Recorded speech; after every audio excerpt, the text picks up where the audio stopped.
The pre-rut is heating up, and that means bucks are moving more each day, searching for receptive does. During the past few days, we've had some great buck encounters. During a morning hunt, a 6-year-old buck we call Octo cruised in right behind Daniel and Clayton, about 40 yards out, and amazingly, directly downwind. When Octo stopped, he was still 40+ yards, and Daniel wisely opted to not take a shot that far, especially at an alerted deer. I also had a good encounter with the buck while hunting a travel corridor. Unfortunately, that buck came in right when thermals were starting to switch around, starting to rise up the mountain, and that buck got a whiff of our scent, headed on up the hill. Both of these bucks were seen in travel corridors, or areas where deer commonly travel between food and cover. Travel corridors can occur in lots of different habitat types, and a well-designed food plot can take advantage of a travel corridor. The Boom North food plot is a great example of combining a travel corridor and a food plot when laying out that food plot. And we've seen and tagged several good bucks during the pre-rut and rut at that plot.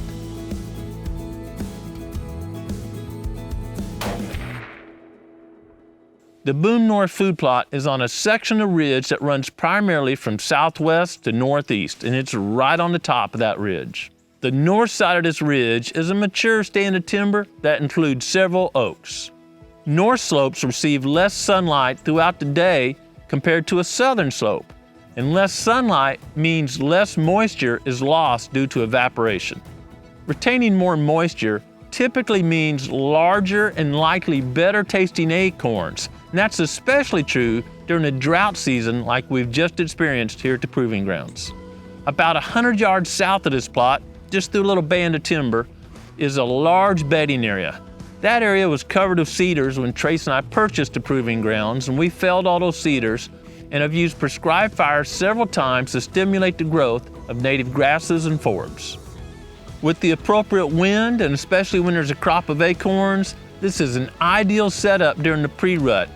Deer are feeding in the acorns on that north slope, and on a cold morning, they'll feed all night, right? It's cold everywhere.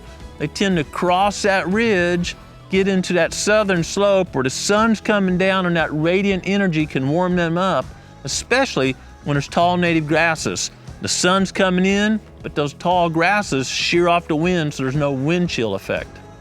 Growing Deer is brought to you by Bass Pro Shops and Cabela's. Also by Reconyx, Eagle Seed, Winchester, Avian X Decoys, Lacrosse Footwear, Fleet Outdoor Apparel, Morel Targets, Bog, Hooks Custom Calls, Summit Tree Stands, RTP Outdoors, Yamaha, Fourth Arrow, Onyx Hunt, Scorpion Venom Archery, Case IH Tractors, Burris Optics, Bloodsport Arrows, Code Blue, Decode, G5 Broadheads, Prime Bows, and Redneck Hunting Blinds. During the morning of October 17th, the wind was perfect for that setup, and Clay and I opted to hunt the Boom North food plot. It's about 33 degrees with about a 5-mile-an-hour wind out of the southeast coming this way, coming from the sun. And it is wicked dry. We're in the center of the drought zone on the U.S. Drought Monitor. So you can see the food plot is just super dry where the tree roots have reached out and taken out most of the moisture. Pond's been dry for a couple of years. It's just dry, but we're on what we call an elevator ridge. We call this Boom North. Bedding area, acorns, big food plot. This time of year during the pre-rut, bucks tend to cross here. Little pinch point to kind of come around, scrape around the edge here. It's a great setup for this time of year. Man, I'm super excited this morning. See if either some does or a shooter buck will come through. The sun hadn't risen above the ridge to the east when I spotted a yearling buck in the plot. The buck appeared from the north, fed a little bit in the plot, and headed on south, which gave us a lot of confidence in our plan.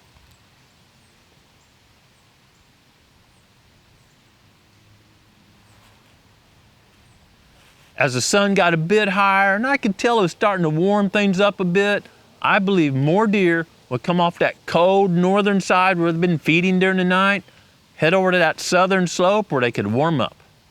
It wasn't long until I spotted a doe just to our right.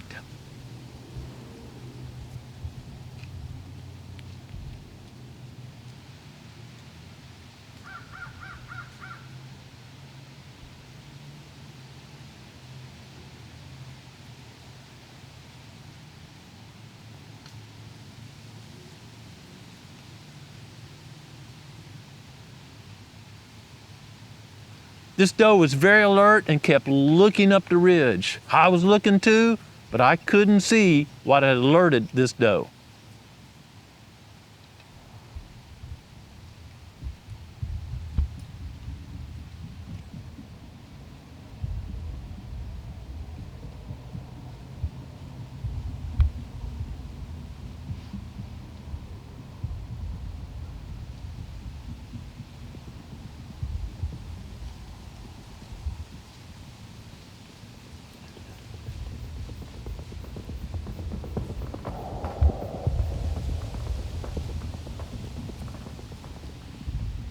Something certainly had these does on high alert.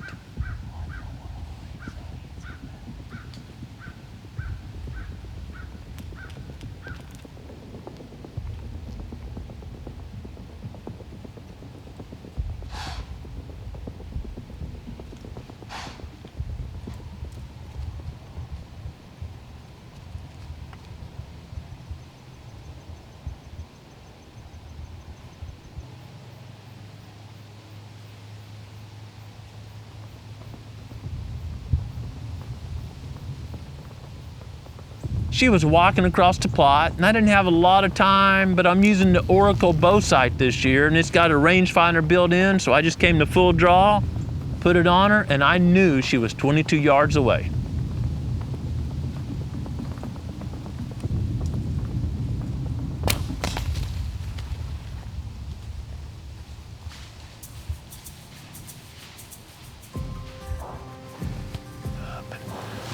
I drew back thinking she might stop a little bit, paying attention up there, and she did. She was at 22 yards. Boy, the Oracle worked great because she was moving. I could get that range right there. The exit wound looks good. The entrance may be a hair back, but the exit looks good. Probably got to run a little further than if it was tucked right behind the shoulder, but that's going to be venison in the freezer. Given the does were so alert, we opted to stay in the summits till about 10:30, thinking maybe there was a buck cruising in the area and he'd come out in our end of the plot. By 10:30, I was eager to get down and look at the blood sport and read the sign on the arrow. I'm talking saturated. That's what you want to see. I mean, there's the blood ring and that's impressive. All right, right off the bat, pretty good blood. All right, well, it's dry. It's really low humidity, so it's drying a little bit. So this may be a little slower just because it's drying so fast. Here's blood right here. I got blood here. Here we go. Right here, right there, right here, right here. We easily followed the blood trail down the mountain and into the bedding area. That's pretty good. All right, man, yeah. A big part of why this hunt was successful and resulted in fresh venison was our hunting strategy. During this time of year, in most parts of the whitetails range, deer are genetically programmed to seek foods that are high in energy, high in carbohydrates. Carbs help deer store a lot of fat, which can be necessary for them to survive the winter. If you hunt in timber country that includes a lot of oaks, it's likely this time of year deer are seeking acorns. We have multiple stands here at the proving grounds, and we could have hunted somewhere else. We chose that location to fit the conditions that day. The wind was appropriate for us to approach that stand and hunt without alerting deer. The desired food source, acorns, was on the north slope, and a bedding area for those cool conditions was on the south slope. We could get right in the middle. A great strategy for those conditions. Understanding the resources a deer needs at the time you're bee hunting, where those resources are located, and how they use the terrain to move between those resources can be key to tagging bucks and does. Once we'd finished celebrating and talking, it was time to get that doe out of there, bring her back up to the shop, and process the venison. A quick check on onX showed it was a bit over 200 yards up a steep hill back to where we'd parked, or 500 yards down along a creek bottom to another road. The choice was simple. We've hunted in these mountains for a long time, and I'd rather go further on relatively level land than drag a deer up a very steep hill. We got the doe to the road. I gotta tell you, we were tired and thankful there was a Yamaha there to load her in and take her up the hill. Once we got the doe back to the shop, we started the process of preparing the venison, and the first step in that process is removing the hide. If you'd like to see the technique I use to skin a deer, check out our next episode. Seeking fresh venison is just one way to get outside and enjoy creation. No matter how you choose to get outside, I hope you take time every day and be quiet and listen to what the Creator is saying to you. Thanks for watching Growing Deer.